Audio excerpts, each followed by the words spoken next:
Assalamualaikum warahmatullahi wabarakatuh. Perkenalkan, nama saya Marwa dari Fakultas Ilmu Pendidikan Universitas Negeri Makassar dari Prodi Bimbingan dan Konseling. Nah, di sini saya akan menjelaskan mengenai materi dari mata kuliah Pendidikan Inklusi. Materinya yaitu Teknik Asesmen ABK dalam Bimbingan dan Konseling.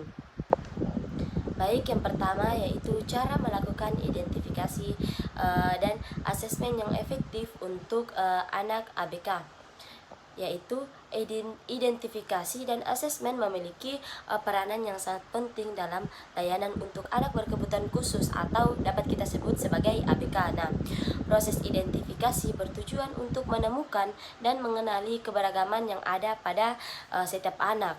Selanjutnya ada faktor yang mempengaruhi kesulitan guru dalam melakukan asesmen terhadap anak ABK. Dalam melakukan asesmen terhadap anak berkebutuhan khusus merupakan tantangan tersendiri bagi para setiap guru yang dipengaruhi berbagai faktor yang dapat mempengaruhi kesulitan dalam proses asesmen, baik dari segi guru, siswa, lingkungan maupun sistem pendidikan. Nah, beberapa faktor utama yang dapat menyebabkan kesulitan dalam asesmen terhadap ABK. Yang pertama, membuat rencana pelaksanaan pembelajaran anak berkebutuhan khusus, dan yang kedua ada menyampaikan materi pembelajaran pada anak berkebutuhan khusus, dan yang ketiga ada menentukan metode pembelajaran untuk anak berkebutuhan khusus. Yang keempat adalah kita mengatur waktu untuk anak berkebutuhan khusus. Yang kelima ada mengajak anak berkebutuhan khusus untuk dapat bekerja sama. Nah, selanjutnya ada langkah-langkah dalam asesmen ABK. Menurut Marcel dan Mercer pada tahun 1989, terdapat beberapa langkah penting dalam proses asesmen. Proses asesmen anak berkebutuhan khusus di sekolah yaitu yang pertama, kita menentukan cakupan dan tahapan keterampilan yang akan diajarkan. Yang kedua ada menetapkan perilaku yang akan diasesmenkan. Yang ketiga, kita memilih aktivitas evaluasi. Dan empat, ada pengorganisasian berbagai alat evaluasi. Dan yang kelima ada ada pencatatan kinerja siswa. Yang keenam ada penentuan tujuan pembelajaran. Nah, yang selanjutnya ada peran keluarga dan tenaga pendidik dalam proses asesmen ABK. Yang pertama yaitu peran keluarga dalam proses penilaian ABK. Nah, pastinya kita ketahui bahwa keluarga, terutama orang tua, itu sangat memiliki pemahaman yang mendalam mengenai kondisi dan keperluan anak-anak mereka. Nah, keterlibatan mereka dalam proses penilaian memberikan informasi yang sangat berharga mengenai sejarah perkembangan anak, kebiasaan, dan reaksi anak terhadap berbagai situasi. Yang kedua yaitu peran tenaga pengajar dalam proses penilaian ABK. Nah, tenaga pengajar juga sangat memiliki tanggung jawab utama dalam mengidentifikasi keperluan khusus terhadap anak. Nah, dengan cara melalui observasi dan evaluasi yang sistematis. Nah, kemampuan guru dalam melakukan identifikasi ABK sangat penting untuk menentukan layanan pendidikan yang optimal. Ini menurut Hermanto pada tahun 2018. Nah, guru juga harus mampu mengenali karakteristik yang unik pada setiap anak yang mereka dampingi, dan guru juga harus memahami berbagai strategi penilaian yang sesuai.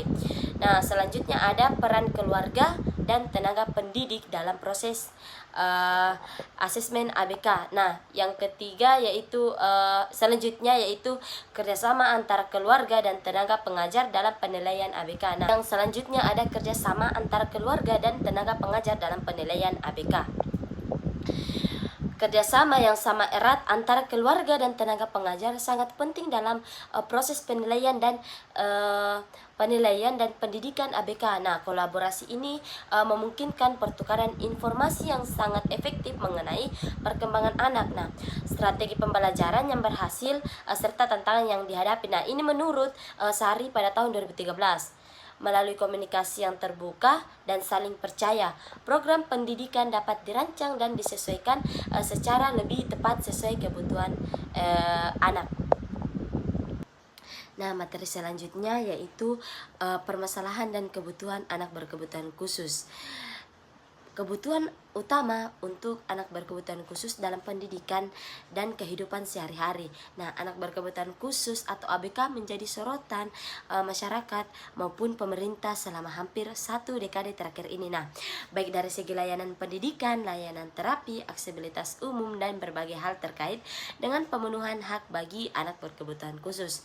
Nah, terbaru lagi berbagai layanan dan pemenuhan hak untuk anak berkebutuhan khusus saat ini pun telah tertuang dalam Undang-Undang Dasar Nomor 8 Tahun 2016. Bahkan pemerintah saat ini sedang gencar melaksanakan pendidikan dan lingkungan yang ramah bagi anak berkebutuhan khusus. Berikut adalah karakteristik dan kebutuhan anak yang berkebutuhan khusus. Yang pertama, anak tunanetra atau anak buta. Karakteristiknya yaitu anak yang memiliki gangguan penglihatan atau kebutaan total. Dan kebutuhannya yaitu yang pertama, aksesibilitas lingkungan yang ramah bagi tunanetra. Yang kedua, penggunaan teknologi asistif seperti braille, audiobook, dan perangkat lunak pembaca layar. Yang ketiga, ada pendekatan pembelajaran yang berbasis sentuhan dan pendengaran. Yang kedua, ada tunarungu atau anak yang bermasalah dengan pendengaran. Karakteristiknya anak yang memiliki gangguan dengan pendengarannya ataupun tuli, dan kebutuhannya yaitu penggunaan bahasa isyarat atau teknologi asistif seperti alat bantu dengar. Dan yang kedua, pendekatan pembelajaran yang berbasis visual, kinestetik, dan yang ketiga ada dukungan dari ahli bahasa isyarat dan pendidik khusus. Dan yang ketiga ada tunagrahita, yaitu anak dengan gangguan intelektual. Karakteristiknya yaitu anak yang memiliki gangguan intelektual yang mempengaruhi kemampuan belajar dan beradaptasi mereka. Dan kebutuhannya yang pertama, pendekatan pembelajaran berbasis pada kemampuan dan kebutuhan setiap individu. Yang kedua yaitu penggunaan strategi pembelajaran yang konkret dan visual. Dan yang ketiga ada dukungan dan pendidik khusus dalam ahli terapi. Dan yang keempat ada tunadaksana, anak dengan gangguan fisik, yaitu karakteristiknya yakni anak yang memiliki gangguan fisik mempengaruhi kemampuan motorik dan mobilitas. Kebutuhannya yaitu aksesibilitas lingkungan yang ramah bagi anak dengan gangguan fisik. Yang kedua, penggunaan teknologi asistif seperti kursi roda dan alat bantu mobilitas lainnya. Yang ketiga, ada pendekatan pembelajaran yang berbasis pada kemampuan dan kebutuhan individu. Dan yang keenam yaitu tunalaras, anak dengan gangguan emosi dan perilaku. Karakteristiknya yaitu anak yang memiliki gangguan emosi dan perilaku yang mempengaruhi kemampuan beradaptasi dan berinteraksi dengan lingkungan. Nah, kebutuhannya yaitu pertama, dukungan dari ahli terapi dan konselor. Dan yang kedua, pendekatan pembelajaran yang berbasis pada pengembangan keterampilan sosial dan emosi. Dan yang ketiga ada lingkungan pendukung dan lingkungannya yang mendukung dan aman. Selanjutnya yang keenam yaitu anak cerdas dan berbakat istimewa. Karakteristiknya yaitu anak yang memiliki kemampuan intelektual dan bakat yang luar biasa.